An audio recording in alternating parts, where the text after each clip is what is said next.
মানুষ নিজের কর্মের ফল থেকেই সুখ ও দুঃখ ভোগ করে, তাই কর্ম করো, কিন্তু ফলের আশা রেখো না। ভগবান বললেন কর্ম করো, কিন্তু কর্মফলে আসক্ত হইও না। কর্মে তোমার অধিকার আছে, ফলে অধিকার নয়।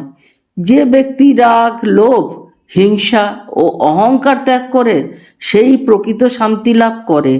যে মনকে জয় করতে পারে সে পৃথিবী জয় করতে পারে। ভগবান আরো বললেন, মনই মানুষের বন্ধু, মনই শত্রু। যে আত্মাকে জেনেছে তার আর কোনো ভয় নেই। আত্মা অমর, জন্মেও না, মরেও না। অতএব শোক করো না, কারণ মৃত্যু শুধু দেহের পরিবর্তন, আত্মার নয়।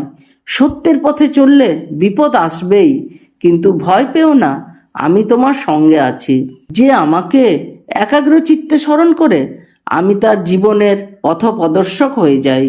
ভগবান বললেন, আমি প্রতিটি হৃদয়ে অবস্থান করি, আমি সকল প্রাণীর অন্তর্যামী আমি। যে ন্যায়, প্রেম ও ভক্তিতে পূর্ণ, সেই প্রকৃতভাবে আমাকে জানে। জয় শ্রীকৃষ্ণ।